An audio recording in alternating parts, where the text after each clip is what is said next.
Welcome everyone to Tales from the 90s. Well, it's the middle year and the middle month of the decade, so let's go back to June of 1995.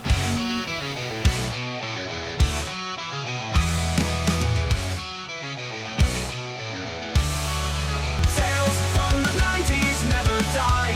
In our hearts they testify.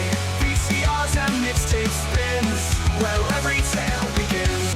Tales from the crypt, marathons, wrestling wars and morning yawns. Play kickball in the street, man those days can't be beat. Tales from the 90s never die.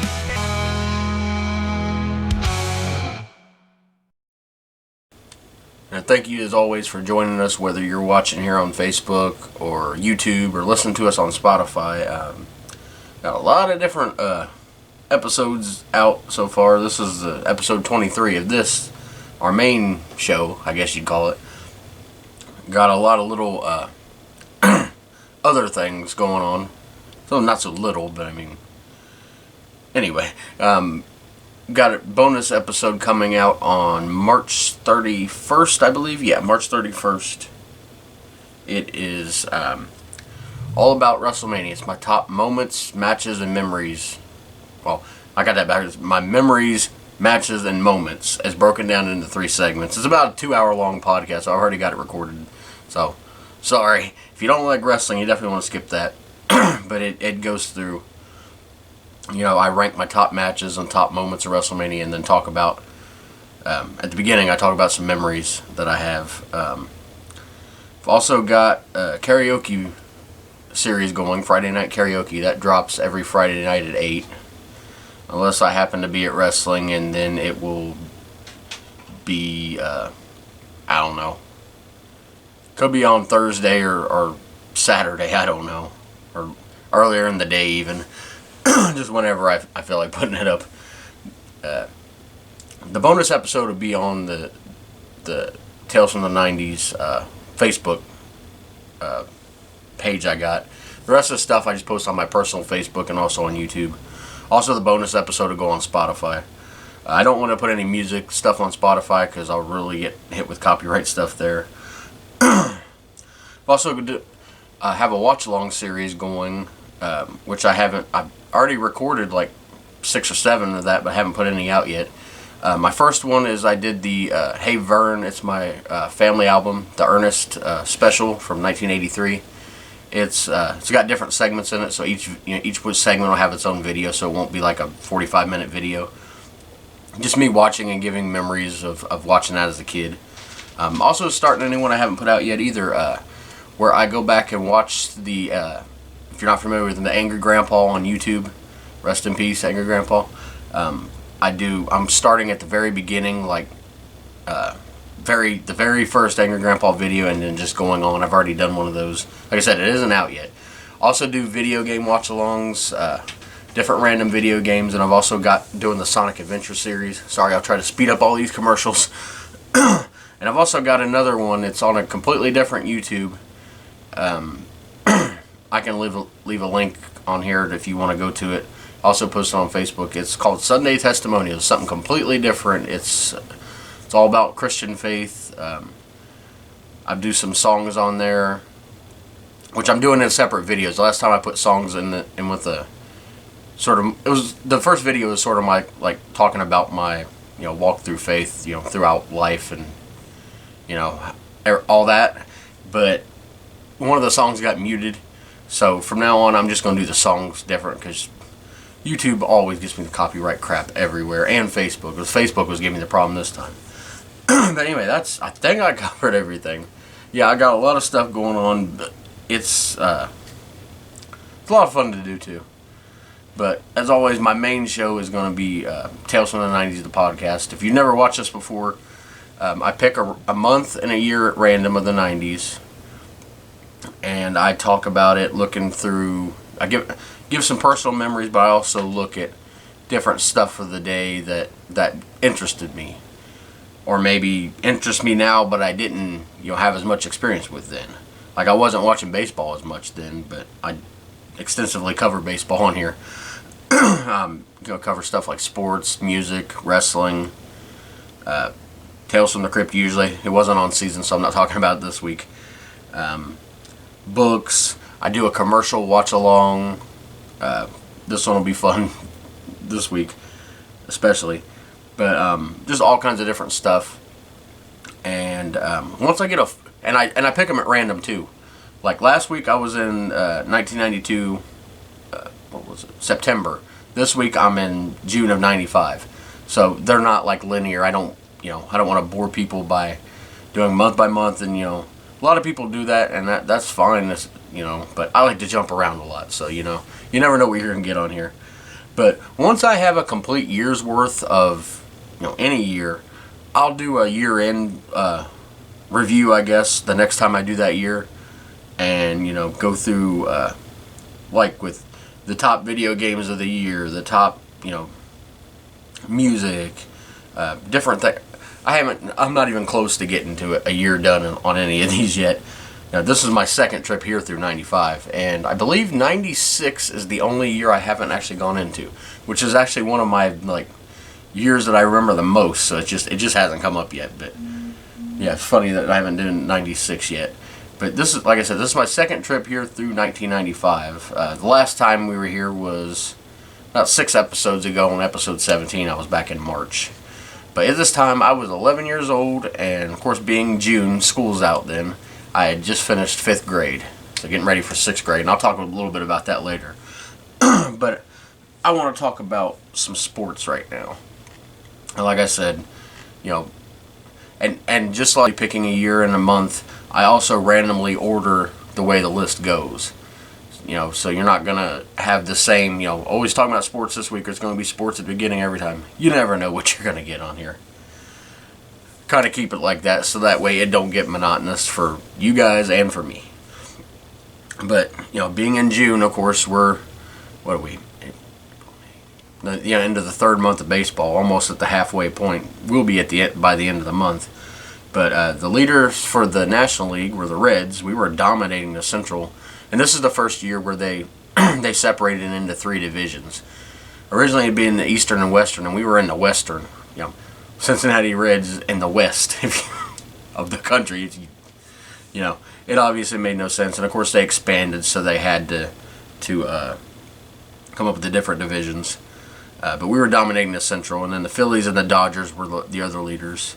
The American League's leaders were the Boston Red Sox, Cleveland Indians, and the Texas Rangers.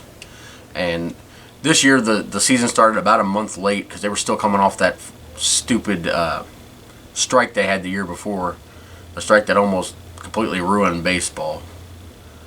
In my opinion, it took the home run race of Sammy Sosa and Mark McGwire. And I know all the stuff involved with that. But that's really what brought a lot of people back to baseball, made it exciting again. And because a lot of people had lost faith in baseball because of the strike. It ended a whole season, didn't get a champion, and it's why am I following this? And then these rich people are going to fight over money. So, yeah, but like I said, it had 3 divisions, and then in the playoffs, before the playoffs, it was just the top 2 teams, and then they play, and the winner goes to the World Series. Simple, but only 4 teams in baseball make it. They expanded it to this one. They doubled the amount of teams that made it. They had 8 because each division had its own team go, just like before. But also, you can't have a 3-way game. Although that would be interesting, wouldn't it? Having a 3-way baseball game. What would you do? Have one team bat? Have 3 teams up an inning? One team batting at once, obviously, and then the outfield made up of whoever you want from both teams, or I don't know how that would go, but it would be interesting to see. But anyway, since you couldn't do that then, and maybe in the future, you had to add a wild card team. So each division had each league had a wild card team. So that added an extra games to the playoffs, and now they've got a whole bunch, and a lot of people don't like it, but I kind of liked it. As long as they're not letting everybody in the playoffs. Because everybody complains, oh, this team did so good this year, and then they lost to this team that barely got in. Well, win. That's as simple as that. if you're going to choke in the postseason, then you're not a world champion. But anyway, the Reds did make the playoffs that year. We swept the Dodgers in 3 games in the division series, but then we got swept by the Braves, who ended up winning the World Series that year. They beat Cleveland. That would have been cool. That's always my dream, to see Cincinnati, Cleveland, Ohio World Series. Who knows? Maybe this year. Cleveland's got a great team, and everybody's predicting we're gonna go far this year. So I'm really hoping. The players of the month were Jeff Conine and Edgar Martinez. Pitchers of the month, Hideo Nomo and Kevin Eppier. And let's see. Yeah, that's baseball there. Like I said, I try not to give too much stuff. It's just, if anything big happens, or and give the rankings kind of. If you've never seen this before, if you're like, why are you telling us about the format? I got to remember sometimes that it's hard line to walk where I got people that have watched this, maybe not every episode, but a lot of them, and then there might be people that have never seen this before. So I got to try to remember to explain to people, but I got to try to not go blah blah blah blah blah blah. It'll just explain itself. I overthink things sometimes. As you see, I overtalk things sometimes. But another sport I follow, as you can see by the hat, and recently just started getting back into it. I stopped watching NASCAR when Jeff Gordon retired, but I've been really missing it, especially doing this podcast talking about NASCAR, because NASCAR season runs from February to November. So there's literally 2 months where I don't talk about NASCAR of the year. And I haven't done a lot of January or Decembers. Stay tuned for the December one. But, so, like I said, I'm always talking about NASCAR on here. It's really got me missing it. So I started watching and realized that Jeff Gordon's part owner of the 24 car. So go William Byron. They got me back in. But at this time, speaking of Jeff Gordon, he won the championship in 1995, his very first. But didn't win any races this month. Kyle Petty won the Miller Genuine Draft 500 at Dover. Terry Labonte won the UAW GM Teamwork 500. Say that 9,000 times fast, at Pocono.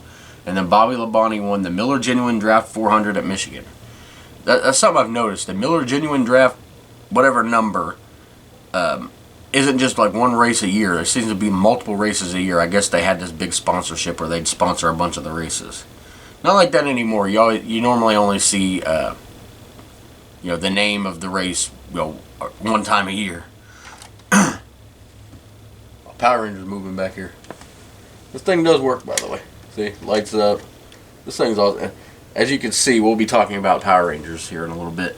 But before we get there, another thing from my childhood I really loved was Goosebumps books. Apart from the Scary Stories and Tell in the Dark series, which is my all-time favorite, Goosebumps is right there at second. The book that was released this month was The Barking Ghost. It was Goosebumps number 32. I think it was last week I talked about Goosebumps. Was the very first 2 Goosebumps books came out, I think. I think that was last week. If it wasn't last week, it was the week before. But yeah, The Barking Ghost. It was also adapted for the Goosebumps TV show, which I love too. That was season 3 episode. But the cover of this book kind of looked like made to look like Cujo, and there was like a few Stephen King references in it. So definitely a good one. I actually haven't read it yet, though. I say a good one. I don't want to lie and like, oh, I remember that one, because even though I love the Goosebumps books, I didn't get a chance to read them all that often, because they were always checked out of the freaking library at school, as you can imagine. And then my brother Josh just stole a bunch of them. I've told that story before. I'll tell it again if you don't know it. We went to that same elementary school. Was he ever in... I can't remember if Josh was in the same... He might have been in... I think he was in kindergarten when I was in 5th grade. But, after that I went to the middle school, which was like a mile away. So, but anyway, obviously we lived in the same house, so we went to the same elementary school at different times. He ended up stealing these Goosebumps books. I don't know why he took them all. And he brought them home, and for some dumb reason I decided to put my name... I knew he stole them, so I knew they weren't going back, so I put my name in them. Well, I guess they were getting, suspicious, and he they were missing, and he just maybe guilty conscious, or he was afraid he was going to get caught, so he decided to take them all back. Didn't realize I put my name in them. They figured out that they knew I was his brother, and they knew I wasn't going to school, so I couldn't have been stealing them. So guess who they he got suspended for that. I feel bad. I feel bad a little bit, but just one of them dumb things. But wrestling is one thing that I've been a huge fan of. Obviously, I'm involved in wrestling. I'm an announcer, play the music, and I also got a channel full of videos that I've recorded from wrestling for like 10 years. You can check that out too. That channel is like over 500,000 views. Just all kinds of stuff on that channel, and a lot of stuff to come. But we're going to talk about wrestling going on this month. 1995 was definitely probably known as the worst year in wrestling. I mean, there's been the last few years, and till Triple H took over the company, there've been a lot of down years as far as like quality of wrestling. But 95 not only was the quality down, but they were losing money too. It wasn't like the last couple of years you could say, oh yeah, the stories sucked, the wrestling was crap, it was just boring, or whatever you want to say, but they were still making a killing. Back then they were losing everything. But talk about a few of the big events that month. ECW wasn't yet on pay-per-view, but they held two of their big super shows, as they're called. This is the weirdest name for a show. June 17th, they had Barbed Wire, Hoodies, and Choke Slams was the name of the show. It was at the ECW Arena. The main event was ECW champion Sandman defeating Cactus Jack in a barbed wire match. If you've never seen that, they take the ropes off the ring and replace them with barbed wire. Just insane. And it wasn't no fake barbed wire, I guarantee you. Cactus Jack, which many people also known as Mick Foley, Mankind, Dude Love, he originally won the match by knocking a... But the crooked referee, Bill Alfonso, my favorite referee all the time, I call him Teeth for rotten teeth, he ruled that the title couldn't change hands because of a 10 count, because I guess Cactus Jack knocked out the Sandman for a 10 count, so he restarted the match. And then the Sandman won the match by choking out Cactus Jack with the barbed wire, but somehow that was allowed. Yeah, it was basically a screw job, but it's weird because they always showed the Sandman, everybody loving the Sandman and everything else. A lot of people don't remember around this time he was like a massive heel. And then there'll be another ECW event I'm talking about in a couple minutes. But WCW had their pay-per-view June 18th, which was the day after this one. But like I said, ECW wasn't on pay-per-view. The Great American Bash, it was in Dayton, Ohio. Their 9th ever Great American Bash, but it was the first one they'd had in 3 years. The title change, the Renegade, which Hogan brought in as basically an Ultimate Warrior ripoff, defeated the World TV Champion Arn Anderson in quick fashion. Again, trying to rip off the Ultimate Warrior. As bad as the Warrior could be in the ring, the Renegade was even worse. He never had a shot. They basically shot him in the foot by giving him that gimmick. But they also had a match for the vacant WCW U.S. title. Vader was stripped of it earlier in the month, or the month before, whatever it was. He put Dave Sullivan in the hospital, so they stripped him of the title. And Sting defeated Ming. There's some rhyming names. Of course, Ming had Colonel Rob Parker, my favorite managers of all time. I still remember chanting KFC at him.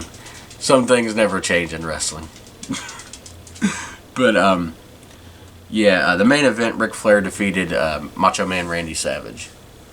On June 25th, a week later, you really get one of the prime examples of how business was down. It wasn't just lack of fans, it was like lack of creative. This was the King of the Ring show in Philadelphia. It was called one of the worst shows in history. Mabel won the King of the Ring. he's probably better known today as Viscera, Big Daddy V, whatever you want to call him. Just there's been a lot of big wrestlers that could wrestle. I mean, look at Dusty Rhodes, Kevin Owens. This guy was just big, fat, immobile, hurt people all the time. Should have never even been in wrestling, if you ask me. Didn't ever try to get better, it didn't seem like. And he's the king of the ring. He actually freaking broke the Undertaker's orbital socket. He had to have a freaking mesh and wire to completely build his face back up. That's how crappy he was. Anyway, he eliminated Savio Vega to win that. And just to show you how weird of a time, the main event of this show was Diesel and Bam Bam Bigelow teaming to take on Tatanka and Psycho Sid. Does that scream main event there? That you probably wouldn't even. You might see that in a main event on Raw back then, but they had the main event of the pay-per-view, probably because they didn't want Mabel in the main event. But yeah, and back to ECW. On June 30th, they had Mountaintop Madness in Philadelphia. They had some weird names in these shows. On this show, Raven and Stevie Richards defeated ECW Tag Team Champions, the Public Enemy, to win the titles. And then in the main event, ECW Champion the Sandman retained his title by beating Tommy Dreamer. And another title change that happened in this month happened on WCW Saturday night. June 21st, Bunkhouse Buck and Dick Slater, of course with Colonel Rob Parker, they defeated WCW World Tag Team Champions Harlem Heat. And then one other wrestling thing to note that month, it was future World Heavyweight Champion Christian made his pro debut that month. Can't remember when it was. It was a couple episodes ago. I talked about Edge making his debut, so, both men still going these days. In a crappy company, but they're still going.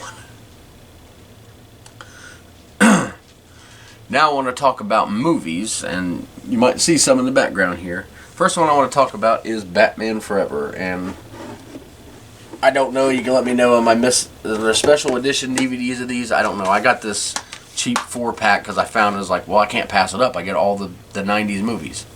Of course, the original is definitely my favorite Batman movie of all time. Close second is the one from the 60s. Just, I kind of go back and forth, but I really think I like that one better with Michael Keaton. It's weird, they got him.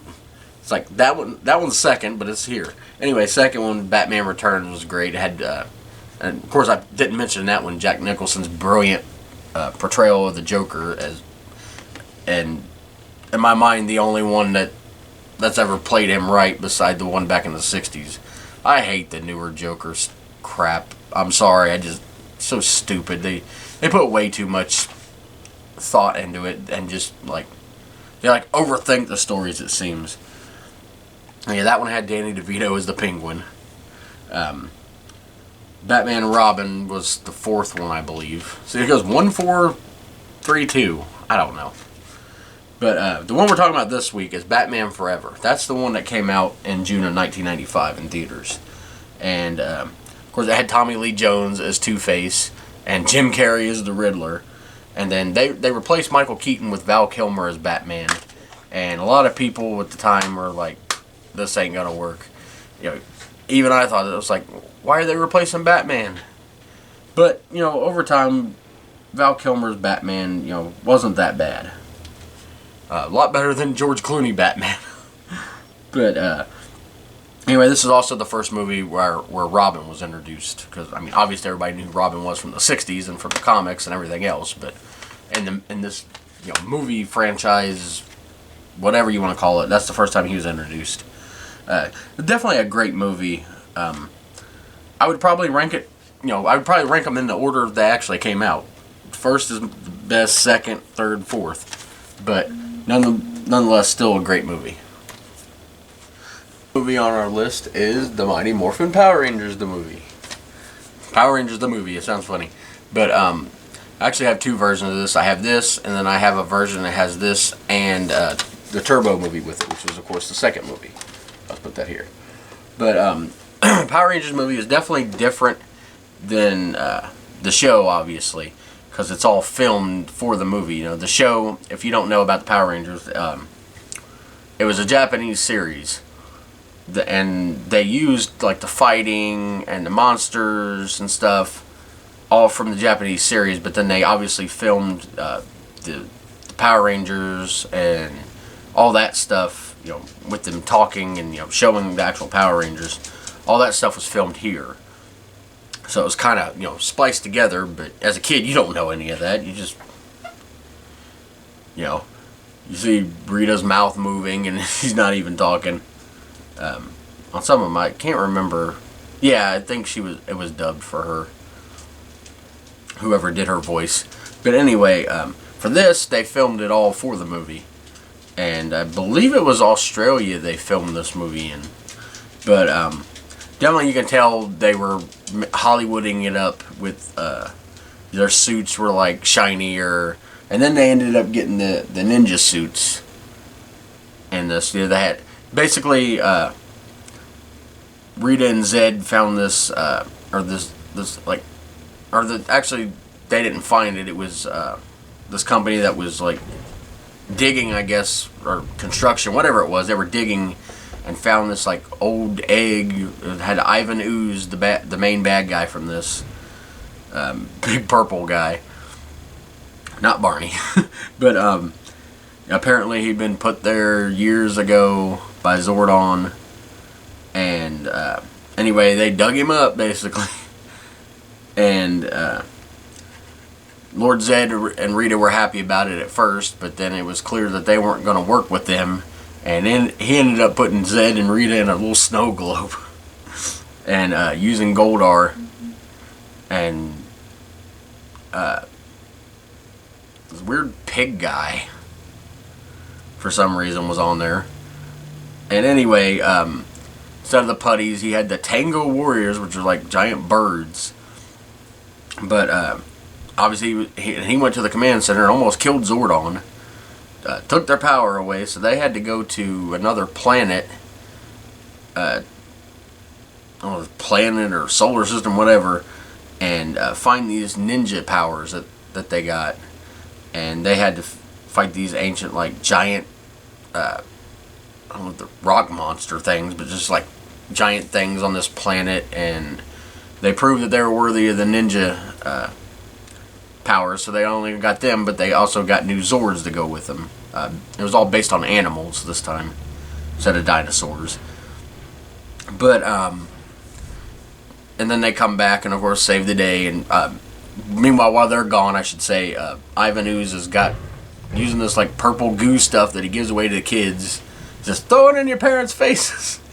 But basically turns the parents into like brain dead zombies that work for him, and they're bringing up the ectomorphic plaza. I can't remember exactly what it's called, but it's like giant robot Zord for Ooze the power, and of course the Power Rangers beat him, kick him in the balls. It's like, don't hit that button, and they hit the button, and the leg comes out and kicks him in the balls. The robot in the balls. Don't ask me how that hurt Ivan Ooze if he's in the robot. But anyway, they saved the day, and I can't remember what it was, but I know in the TV show, because apparently that'd been in the Japanese series too, the ninja stuff. But in the TV show, it happens in a different way. So it's like the TV show just ignores the movie. And just like, oh, this is how they got their ninja powers, you know that movie you seen? That's not part of anything. But, you know, Power Rangers fans, kids, whatever, you don't care. It's like, but I thought this happened in the movie. Why is it this now? And then you think about it for a few seconds, and then, oh, what's next? But I actually seen that one in theaters when it came out. That was a fun one. Definitely a lot of fun to go back and watch that Bulk and Skull being idiots in it, of course. Another movie that came out, the last one I actually have a DVD for. Well, Blu-ray, I should say. I do have DVDs somewhere of it, but they're put up, I think. Is Leprechaun 3. I got this Blu-ray collection here. This is a complete Leprechaun movie collection. It was to a point. It's got 1 and 2 on a disc. 3 and 4, which 4 is the absolute, not even the worst now, but the worst of the original Warwick Davis Leprechauns. And then I got Leprechaun in the Hood and Back to the Hood, and then Leprechaun Origins, where Hornswoggle played. It's nothing like the other Leprechaun series, and the can't remember what the newest one. I don't know if it's Leprechaun Returns or something. It's supposed to take place after the very first one, but I didn't like it either. The guy was just too annoying. They need Warwick Davis. He's the only Leprechaun in my mind. But from watching documentaries and stuff and special features, the reason why the rules always change and how the Leprechaun comes back without being known, it says it's different Leprechauns. Even though it's played by the same guy, it's basically supposed to be different Leprechauns. That would explain why at the end of the first one he's thrown down a well, and in the second one he's in Ireland trying to get a wife, and that don't work. So 1,000 years later he comes to America to go after one of the family members of the original one he tried to become, get married to. That would explain that. But anyway, Leprechaun 3, talk about everything else but what I'm supposed to be talking about. I ramble a lot on this show, as if you can't tell. But Leprechaun 3 is the one in Las Vegas. Is the one where they said it started getting too goofy, but it's hilarious. It's probably my second favorite Leprechaun movie. I don't know, maybe third, I can't tell. Leprechaun 2 is my favorite. But it didn't do well in theaters, so Leprechaun 3 was a direct-to-video release. I almost said direct-to-DVD. Back then, direct-to-VHS release. Basically, you see Leprechaun at the beginning. This guy's like got a peg leg and a hook arm and a patch over his eye, basically. And then he brings in this like stone figure of the Leprechaun, and it's got this medallion. You can't call it a necklace, a medallion on it, just like a gold. Sometimes it's a gold coin, sometimes it's just shillings. But anyway, he brings it in the shop, and he sells it to the pawn shop guy for like $20. He's like, "That's all you want for it?" It's like, "Why are you giving it up? It's my good luck charm." He's like, "Clearly it works."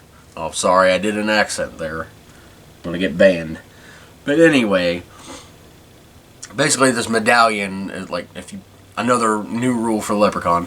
If you put it on him, it turns him to stone. But if it's off of him, he comes back to life. And anyway, the pawn shop guy took his coins, so of course there'll be a killing. But in this one, it also introduces, you see this guy, he's like just barely 18, going to college, and then ends up running into someone on, their car broke down, and she's trying to get to work. She's like a magician's assistant to this idiot magician in this Las Vegas hotel. And the guy's picks her up and takes her there to work. And he's not supposed to go in there, but he does. And eventually you see he ends up with the coin. Because he goes to the pawn shop to try to, he lost everything. He lost literally all his tuition money. So he goes to the pawn shop and tries to pawn, I think it was the watch his grandpa gave him. And finds the guy dead, but finds the coin, and he's like, I wish I was back in a winning streak. Because in this one, if you find a coin, you can make a wish with it. But then he's back there on a winning streak. Anyway, Leprechaun ends up finding him and biting him.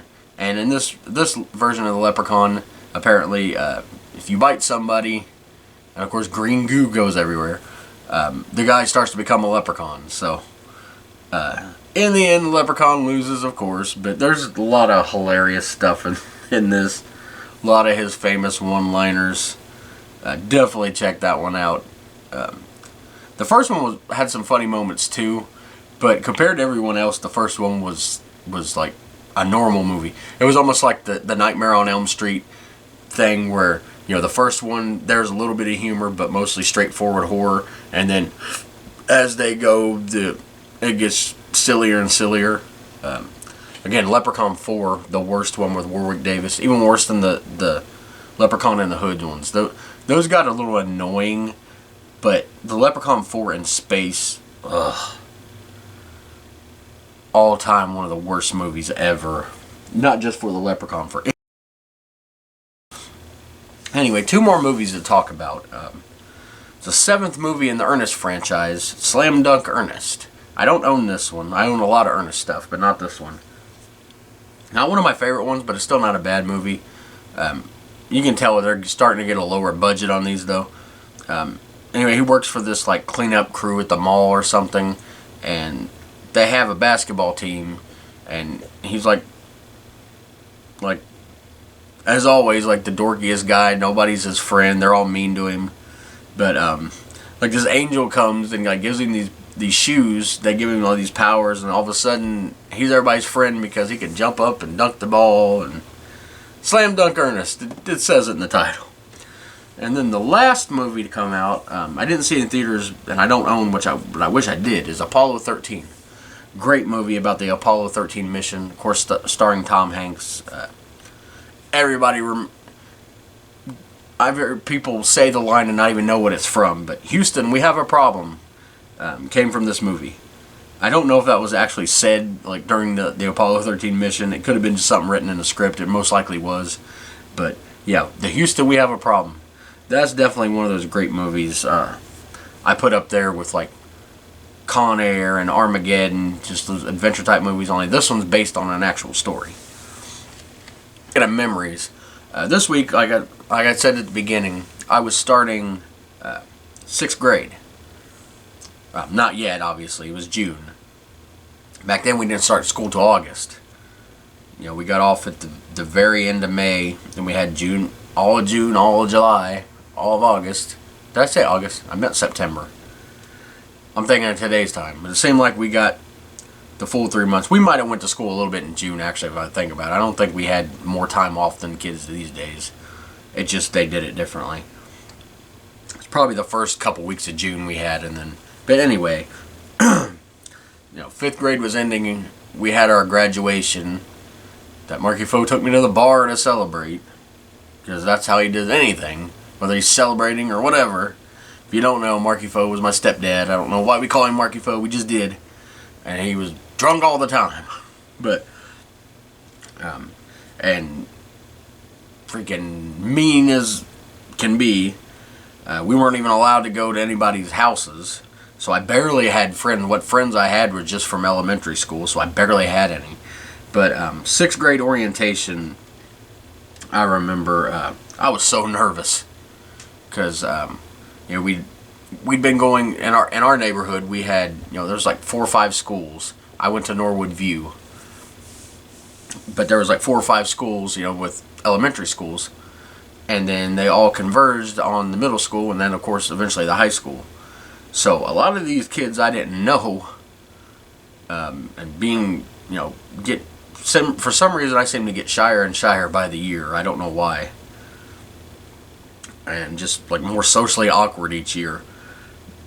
But just I was so nervous going to this orientation, and you know, it was like I don't know if they have these orientations these days, or if they don't call them that, or if they're different formats. But this one, you know, you go there, you know, whatever time of day it was, you know, they have people outside meet you like as a group, and then you go through and you're like, here's these classes, and here's where the gym is, you know, and all this stuff. And it's just like, the school is huge. Like, obviously I'd seen the school before, but I'd never even been inside of it. But yeah, it just, something about it is just like really intimidating. And then like I said, I had a small little group of friends that I would say hang out with, but I didn't. One of them was named Mike, and I actually got to start hanging out with him before school. Once 6th grade started, obviously it's not now, it's a couple months later, but I would go over to his house in the morning because he lived like close to the school, and we would like I would leave early because Marky Foe was already gone by then, so I wouldn't get in trouble for it. But I remember leaving early and we'd go over there, and they had VR Troopers come on in the morning. I don't know if you remember that. It was by the same guys that did Power Rangers. Sort of the same type of concept. But I think they were like, were they adults, I think, instead of teenagers? Or just older teen? I don't know. But anyway, look up VR Troopers if you've never seen it. It's sort of like a Power Rangers, but it never got as popular. But I just remember going over there and watching that, and him giving me a cereal, and just, you know, actually getting to, for once, spend time with a friend. It was a new concept to me. I mean, that sounds strange, but it's like I had to learn how to hang out with people. But yeah, just a lot of good memories there in the midst of a bunch of bad stuff going on. But yeah, that 6th grade orientation, I remember like Marky Fo's like, you gotta take a notebook to take notes, and nobody showed up with a notebook. Sort of like the first 6th grade dance where he's like, you gotta dress up. And me and my friend Mike were the only ones that like wore a fancy shirt and a little clip-on tie and fancy pants. Everybody else was just dressed normally. And we were just, of course nobody danced with us. We were laughed at all night. But Marky Fo's like, you gotta dress up for the dance. It's like, yeah, this ain't back in the 60s or whenever they had 1860s, whenever the hell you went to school. You were probably drunk, hiding off in the corner anyway. Baldy looking freak. Sorry. I got extra meanness for him today for some reason. But yeah, just a lot of, like I said, it was not a whole lot of good memories as far as like, you know, with him. But it's funny, I can always find humor in it and always think about the good times I had with my brothers and stuff. Really outweighs any of the bad stuff. Like I'm not even trying to put on like, oh, I'm just trying to gloss it over, trying to make humor. Like, no, seriously, you know, I've talked before about some of the things that have happened back then. It's completely fine to me today. I don't care anymore. I find humor in everything. It's, you know, I don't know if it's healthy or not, but I find humor in it, and I don't ever sit there and like, man, my life has been so bad. No, I got a good life. Had a lot of bad things happen, but, you know, if you don't dwell on that too much and get to thinking, oh, why me? Because trust me, it's not just you. Now, we're in the psychology portion of this podcast, but like I said, trust me, it's not you. And I know there's a lot more people that go through a lot more stuff than me, so I'm not trying to say, no matter what happens, laugh about it, it'll go away. You know, it's not like that for everybody. And for those it is, you know, I'm glad for. For those that aren't, then, you know, you're struggling. I don't mean to be making light of your situation. Shut up, dogs. The dogs are barking. They're telling me it's time to move on from the psychology. And that's what we'll do. We'll move on to the commercials. Each week I've been doing, for past 5 or 6 episodes, I've been doing commercials where I'd watch along. It's not anything longer than like 10 minutes normally. I think this week's like 9.5 minutes. Spoiler alert, I haven't actually reacted to these commercials yet. I will be doing it and be adding it on here. But I don't watch them before, so I can just give my reaction. Anyway, we're doing Nickelodeon's Sunday afternoon commercials. I think it's afternoon. Might be morning, I don't know. But anyway, it's June 11th. It's a Sunday. And then later on, when we talk about another segment that I do on here, I talk about the lineup, either Saturday morning cartoons or a Nickelodeon lineup or something like that. We'll be doing the same day's lineup for that. But anyway, let's go to those commercials now. Alright guys, let's head into these commercials now. Great way to start there with Nick Arcade. Right back.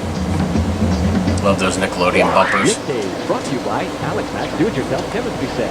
I bet that would have been cool. Even though I didn't watch the show. And it's Nickelodeon's Pink Spaghetti Day. Instant recipe for an adventure in eating. Drop red food coloring into the pot of water as you're boiling spaghetti. Voila! Pink spaghetti. It goes great with red sauce and served on a white plate. Save some red drops for your milk and wash it down in style. Tomorrow is Run-a-thon, right here, where every day is a Nick Day. Walt Disney Pictures. Disney advertising on Nickelodeon. Pocahontas. I've seen that a couple times. Where there's danger every day. Not one of my favorites, but I'm sure there's a lot from the 90s. This is one of their favorite movies. You idiot. And only a few have what it takes to become a hero. My favorite Disney movie of all time is probably Hercules. Fox and the Hound, very shortly behind that. By the way, that sound cutting in and out on the video, can't help it. Recorded the tape. Have you tried new Kool-Aid Island Twist? Oh, I remember those. The Island Twist Kool-Aids. I haven't even thought of those in years. Participating grocery stores with 12 points from any new Kool-Aid Island Twist. Then you could be one of 1,000 just to win this Island rag. I remember they were good though. Kool-Aid should definitely bring those back. Info, right rules. P.O. Box 7506 Melville, New York 11775. Void were prohibited. All the little mumbo jumbo in the background. Are you afraid of the dark? In the dark? Yes. Well, what are you afraid of? What's so terrifying about tales of the unknown, the unseen, and the undead? After all, there's nothing in the dark that isn't there in the light. Or is there? Are you afraid of the dark? Saturday night at 9:30, 8:30 Central, only on Snick. Because the real terror never begins until night falls. Just love that show. My number one all-time Nickelodeon show. To Nick Arcade. Nick Arcade will return. If you want to watch Nick Arcade, you can find it on Paramount Plus, by the way. Nickelodeon asked, where's Doug? Look, off in the sky. Doug, one of the original Nicktoons. Whale man. There's Doug, brave and daring. Billy, that's Lake Canyon. And it's Just such a great Nicktoon. Well, that looks like Doug. Are you kidding? That's the artful and debonair Smash Adams. Forgot about Smash Adams, his James Bond impersonation. Watch the many faces of Doug. Tonight at 7, 6 Central on Nickelodeon. What's really?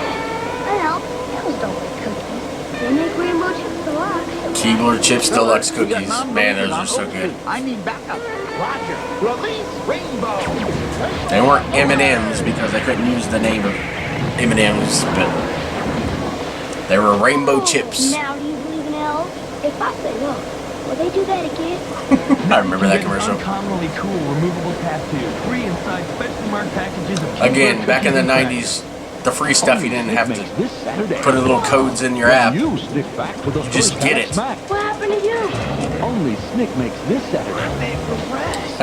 With Coolio and all that. Plus, Snick gives you the legend of the Stimpy-saurus.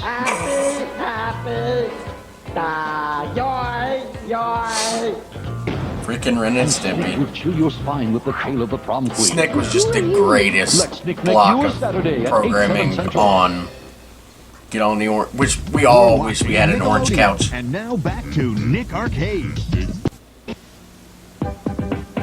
Up next, it's Nickelodeon's Wild Side Show, followed by Never seen that. Salute Your Shorts.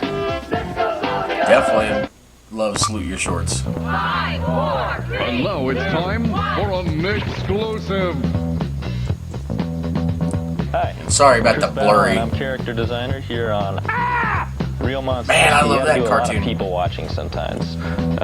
Sometimes I even These use animators a lot were of people that insane. are around here They're at geniuses. the office. So as you can see, we got Crumb right here, and just the some hair of the alone stuff is they something came right up with there. these monsters, like Well, different most body of the real types monsters and in the series, all the stuff they're is just young crazy. monsters. They're just kids. They've only been around for a couple hundred years. The monsters seem to have a pretty long lifespan, but they're just kids, and they're exclusive recruits at the Monster Academy.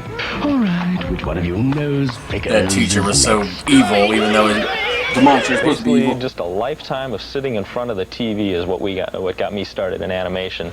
The result of a youth spent watching tons of cartoons every remember, day, and just reading lots of comic sometimes books. TV's and good reading for the you if cartoon you get a pages, career out of it. and just kept drawing. As long as I had lots of paper and pencils, I could keep myself pretty occupied. Being a character designer on a cartoon show differs from a normal job. You don't have to wear a uniform.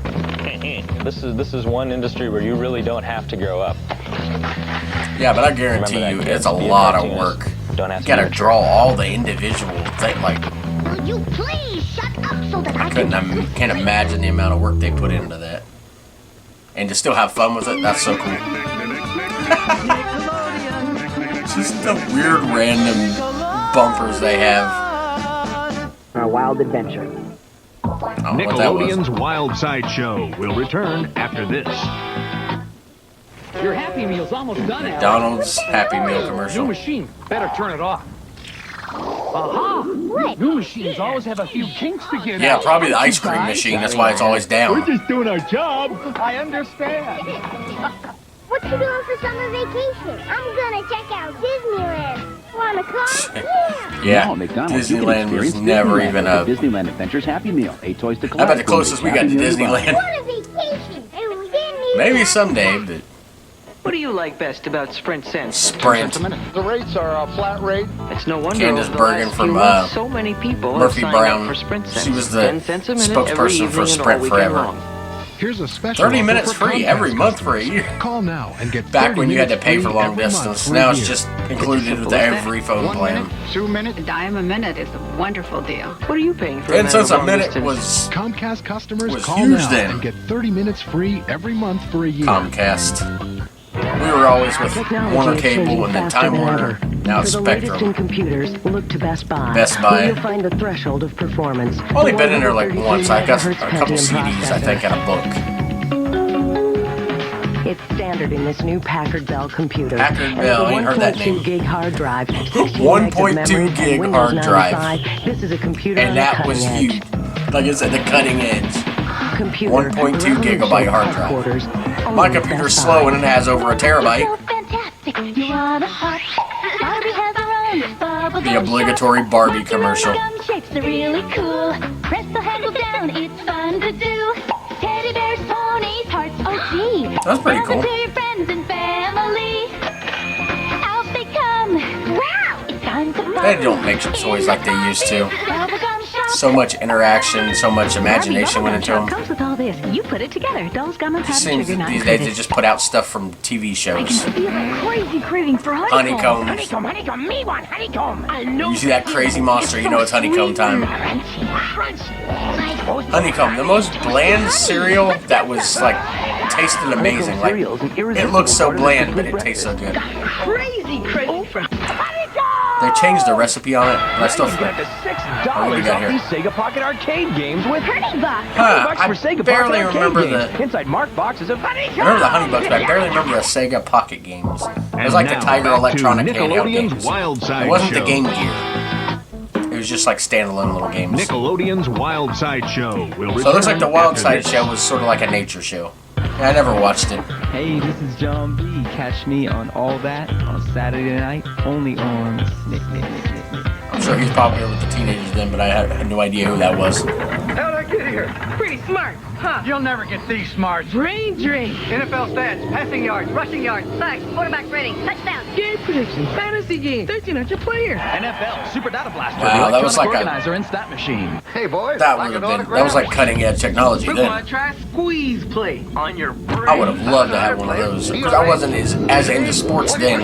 Especially I wasn't into stats then. Fantasy game. Major League Baseball Super Data Blaster, the electronic stat machine. That would have been amazing. Now on home video, The Mask is back, cartoon more animated than ever. made my top 50 list of the. These video cassettes are filled with your favorite No, it didn't. Ace characters Ventura and did. loaded with laughs. The That best Ace animated Ventura, series. Mask. Collect them all on sale now. And Dumb and Dumber cartoons. Another Barbie toy. But again, look at all the stuff you can do with it. They don't do stuff like this anymore.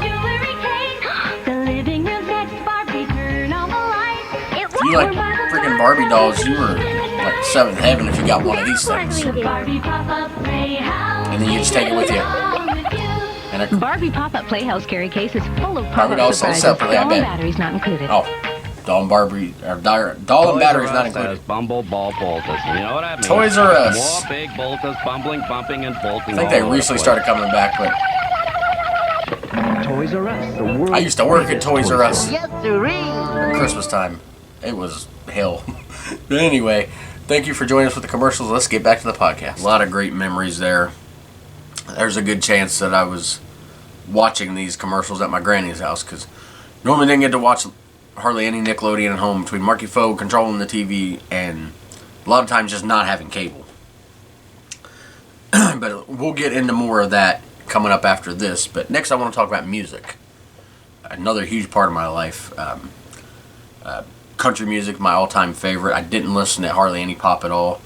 But I'm going to give the number one song for the Billboard Hot 100 and all month, plus another week in July, so it was 5 weeks total, was Bryan Adams' song, Have You Ever Really Loved a Woman? Yes, I have, but no, I've never heard this song. Because I'd never heard that song. Of course, I know Bryan Adams from Summer of '69 and Everything I Do It For You. Those are about the only two songs I know of his. I definitely wasn't listening to any of that then, so I'd never even heard of that song. For country music, though, like I said, I was listening to it all the time. Number one for 3 weeks was Clint Black's Summer Is Coming, which, of course, perfect song right in the beginning of June. That was a great song. And then number 1 for the last 2 weeks of the month, and then another week the next month. I'm surprised this song only went number 1 for 3 weeks. It's Tim McGraw and Faith Hill, "It's Your Love." That was a massive song, and I remember it being bigger than I guess what it was. But that shows, I've talked about before, how competitive country music was compared to pop music. It seems to me that the pop music, you get a song, it'd be number 1, and it'd just like go on and on and on. Country music, they were really for those spots. So anytime you get a multiple week number 1, it was a really good song because there was competition. But album that was released this month, it was a pretty big album, was Kenny Chesney, "All I Need to Know." That was his second album, but really kind of the first that put him on the map. Now, he didn't become like a superstar until No Shoes, No Shirts, No Problems, which was, I think, 2002, I think, released. That's when he became, like, known everywhere, not just in country. But this one's really put him on the map, and I miss the 90s Kenny Chesney, honestly. I don't mind the island stuff and when he started doing all that, because he still had some really great songs and still had some country songs. But the 90s Kenny Chesney, he even sang differently then. There was a lot more twang to his voice, a lot more steel guitar and not steel drums. But yeah, I miss this Kenny Chesney a lot. Like I said, it was the second album. The singles for the album were "Fall in Love," that went to number 6. "All I Need to Know" went to number 8. And "Grandpa Told Me So," which is one of my all-time favorite songs, always gets me emotionally, only went to number 23, surprisingly. He had the song "Me and You" on there, which became a number 2 hit for him later on, but he didn't release it as a single. He released it as a single for the next album, which is weird. Like, I guess he really liked that song so much, I guess they were moving on to the next album and didn't want to put that as a single, and they decided to from that one, and almost got number 1. And then the song "The Tin Man" was actually, just like that song I was just talking about, was actually on his first album. Then he puts it on this album, and actually put it on his greatest hits re-recorded version of it, because apparently that was one of those songs that was like popular in his live show. Really great song. But also this month, they had the 29th annual TNN Music City News Awards, which is, TNN was the Nashville network. I always say that wrong because I always try to say the national network, which is what they ended up becoming. When they were trying to get away from country music, they made it the national network. And then it became Spike TV, and now it's Paramount TV, or Paramount Channel, or whatever you want to call it. But anyway, this is an award show that happened, it was on TNN, and this seemed to be, like a couple other years that I've done, the year of Alan Jackson. Because Alan Jackson won Entertainer of the Year. Who I Am, his album, won Album of the Year. He was also Male Artist of the Year, and I'm not done with him yet. The Female Artist of the Year, Reba McEntire. Vocal Group or Duo of the Year, Brooks and Dunn. Of course, they were winning that award seemingly the whole decade. Vocal Band of the Year, Sawyer Brown. Great group, I love those guys. Single of the Year, Alan Jackson again, Living on Love. Vocal Collaboration of the Year, Alan Jackson, surprise. Alan Jackson and George Jones, they redid George's song, A Good Year for the Roses. Male Star of Tomorrow, Tim McGraw. Female Star of Tomorrow, Faith Hill. So, can't remember, I think they were a couple then. Yeah, I'm pretty sure they were a couple by the time that song, It's Your Love, came out. But, it's weird that Tim McGraw is the Male Star of Tomorrow when he's on his, like, 3rd album or 4th album, and it had already had a bunch of number 1s by then. But anyway, can't say they're wrong on that. Vocal Group or Duo of Tomorrow, which I never even realized they had that award, went to Black Hawk. I love those guys too. A lot of great groups in the 90s, country groups. Diamond Rio, Sawyer Brown, Black Hawk, Shenandoah, Little Texas. I know I'm going to forget some important ones. Kentucky Headhunters. I'm probably forgetting a bunch, but just a lot of great country bands. And of course, Alabama was still making number 1s, of course. Can't forget the greatest group of all time. Video of the year went to Martina McBride, Independence Day. Of course, that video is so emotional and just like, really, if you didn't get, what the song, a lot of people hear that song and just think, oh, it's a song about an Independence Day, if you don't really listen to the words. But the video definitely forces you to listen to the words. Christian Country Artist of the Year, Ricky Van Shelton, one of my all-time favorites. Comedian of the Year, Jeff Foxworthy, of course. The redneck stuff was huge then. That was Jeff Foxworthy's, heyday back then. And then the Living Legend Award went to Waylon Jennings, because obviously one of the all-time bests of all time. All-time best of all time of all time. He deserves 3 of the all-times in there. But we're going to take a look now at that Nickelodeon lineup that we just watched those commercials from. As you seen at the beginning, they were obviously on... I said I haven't actually watched it yet, but when it's in here, I will have. But I seen at the very beginning they were on Nick Arcade, so I know that's coming. And I don't look at this lineup ahead of time, just so I can react to it. I'll also be covering from midnight till the end of the day. So I'll be talking a little bit about TV Land. And as soon as my computer pulls it up, these pages that I get these lineups from, and also the Country Countdown, for some reason, it's this fandom site. It's like a Wikipedia, but it's called Fandom. And for some reason, they slow my whole computer down, like, so bad. I only have these pages up when I'm using it, and see right now it's not even working. Finally, it's starting to load. I think you see my face color change in the background. This big orange background. But yeah, we're going to start with Nick at Night, The Mary Tyler Moore Show, The Bob Newhart Show, Dick Van Dyke Show. Not shows I really watched then or now, really. Nothing against them, I just have never watched them. Then 1:30 Dragnet, I have watched that a few times. That show is funny. It's one of those, sort of like the Naked Gun was later on, only they went nuts with the Naked Gun movies, and Police Squad, the show. But Dragnet was good. Taxi's one of those shows I never watched. The Adventures of Superman I believe that was from the 60s. I didn't have much experience watching that. Maybe an episode or two. F Troop, never watched. Mork and Mindy, of course, with Robin Williams. I've seen a couple episodes of that. Then we got Dick Van Dyke and Mary Tyler Moore again. Then we got the Lucy Desi Comedy Hour, which was the I Love Lucy. I don't know the difference between there's like 2 or 3 different shows that she had. There's the Lucy Show, and the I Love Lucy, and then the Lucy Desi Comedy Hour. I don't know exactly what the difference was, or if they were just the same show that was renamed. I don't know. Let me know in the comments.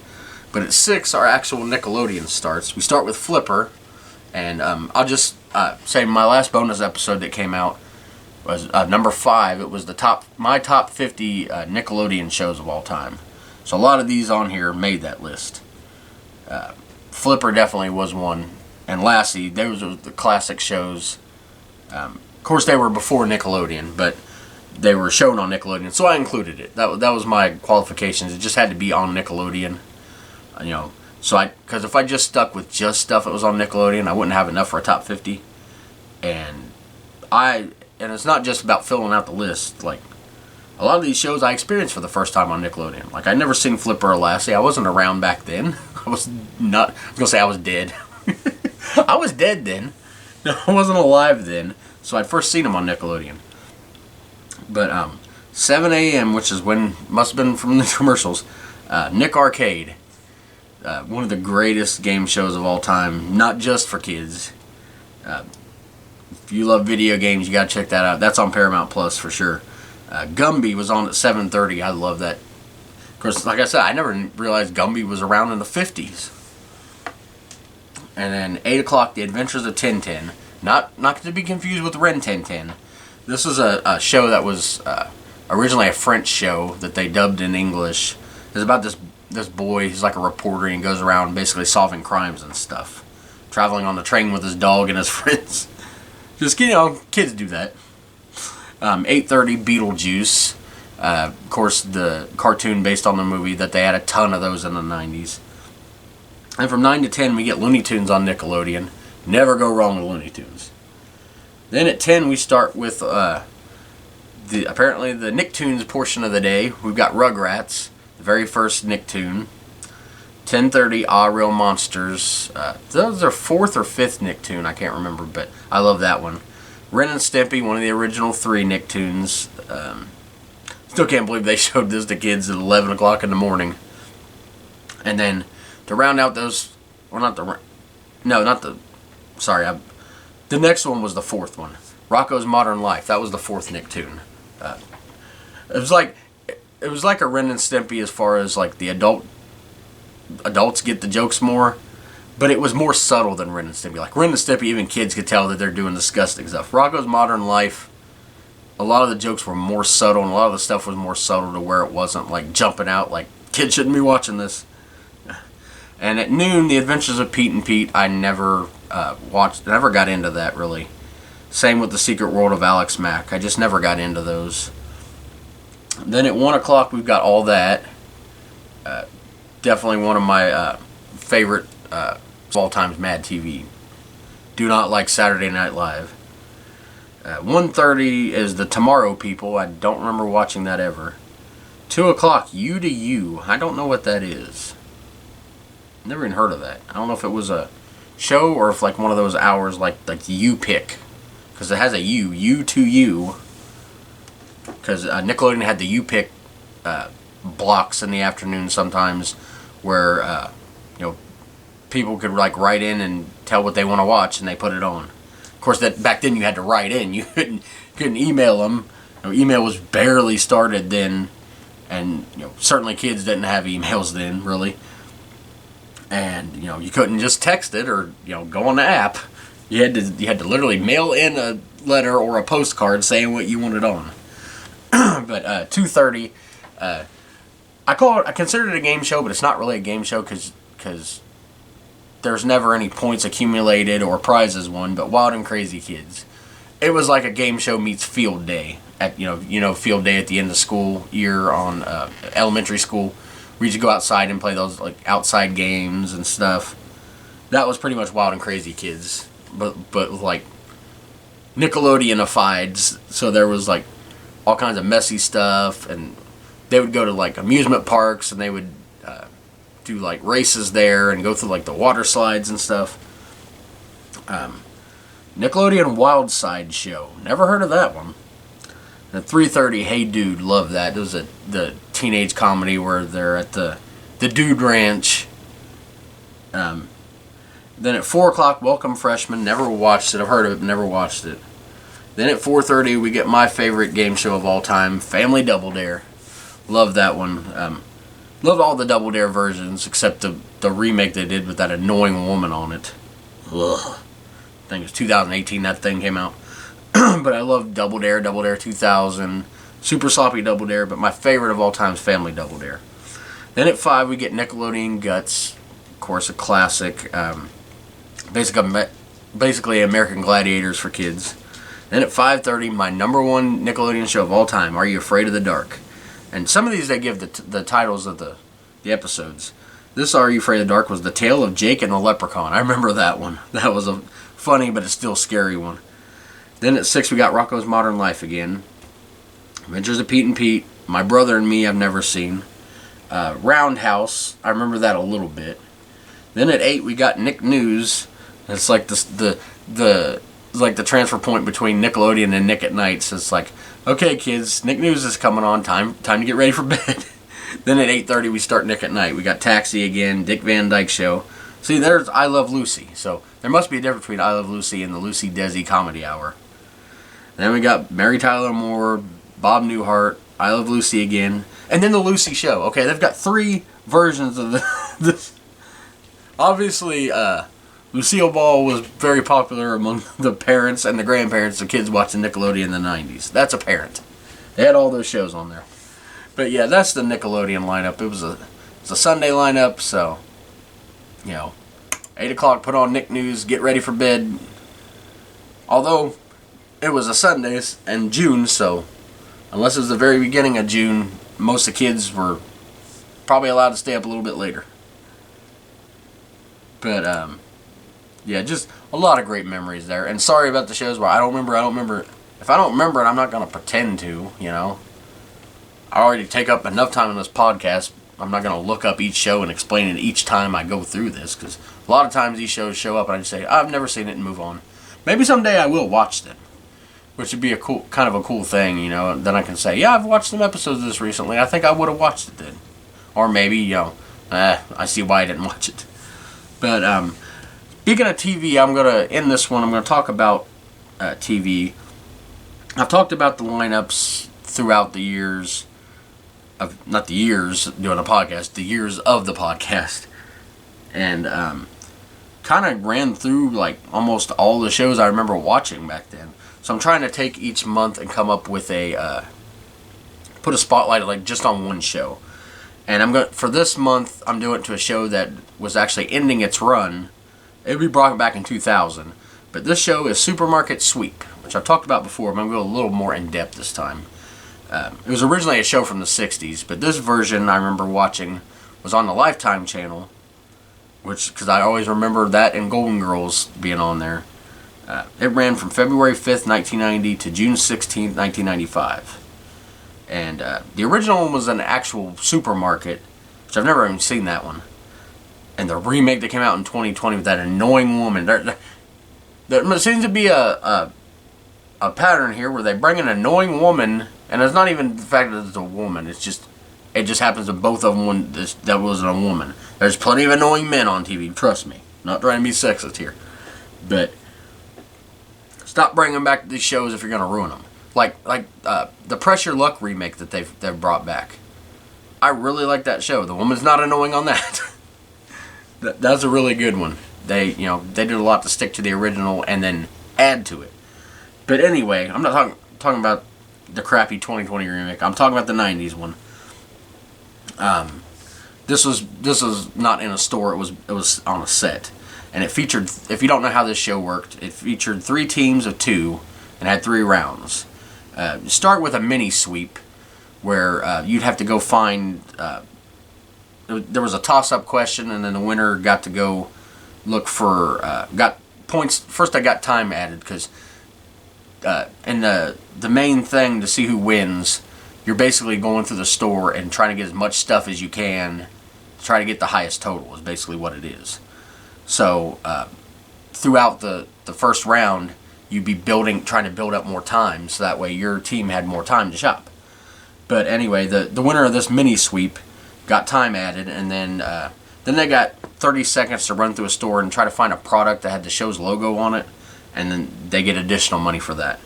But then that first segment, they would have question round, like 3 rounds of questions, and it'd be different types of questions. Not always talking.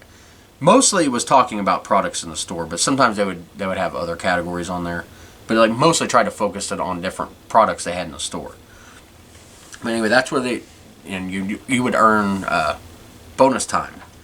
Then we go to the second segment, which is called the Big Sweep, which is where, one member of each team, one had to stay in the checkout lane. They weren't allowed on the floor. But one member of each team would go out with whatever time, there was a base time, I can't remember what it was, and then the bonus time. So whoever had the most time would get to start.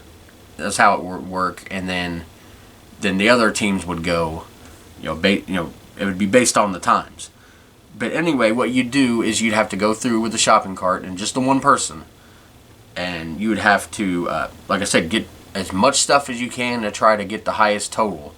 And there was rules. You couldn't just go and grab a bunch of like an expensive product and just that. You're only allowed 5 of one product. So that way it kept people from just cheating and getting, the most expensive stuff in the store and then winning. And then if you knock something off the shelf, you have to put it back or put it in your cart. And if you broke it, if you didn't do that or you broke the product, then it's like a $50 or $25 penalty, I think. Anyway, the team with the highest amount at the end would get to go to the bonus sweep, which is where you had 60 seconds and you had to find these 5 products that they would list. And you get certain amount for each one, but if you find them all, you get $5,000. But I just remember that from, I'd like always wanted to do like a supermarket sweep, and then there was what was that? There would be, I can't remember, I don't think it was Nickelodeon, it might have been a local channel, where they would give people, nothing to do with this, they would give people like, you'd always hear about kids winning the shopping spree. That's what I'm thinking of, not supermarket. I was thinking of the shopping spree, where you'd be given like this amount of time and go through, get as many toys as you want or something. Like I can't remember what I seen that on, but I've seen it a few times in the 90s. I was always so jealous. I was like, I wanted to go do that. But yeah, that's pretty much it for June 1995. Hope you guys enjoyed the podcast this week. Don't forget to check out our bonus episodes. Like I said, never know when the watch-alongs of the video games come out. I just put them out. Karaoke's always Friday nights. My Sunday testimonials is, of course, Sunday. And like I said, that wrestling, I have one main bonus episode a month, like a really big one. Like I said, this one's about 2 hours. The WrestleMania Memories, Matches, and Moments. That'll be out on the 31st, which I believe is a Monday. It's the 31st of the day the very first WrestleMania happened back in March of 1985. So that's why I chose to put it out then. This year's WrestleMania is happening like the middle of April. So beginning of April, there'll be something about music. I don't know exactly what, but that'll be where my bonus episodes focused on for April. But I hope you check some of that stuff out if you like it. If you got any other ideas of stuff you let me know. Next week we're going to be going back in time a little bit. We're going to be for episode 24. We're going back to December of 1992. It'll be my 4th trip through 92. The first since 3 episodes ago. I was 8 and turning 9 because I was born in December, and I was in 3rd grade, and we were just moving to Norwood, so I'll talk a little bit more about that. But in the meantime, you guys have a good day, and thank you for checking us out, and we'll see you next time.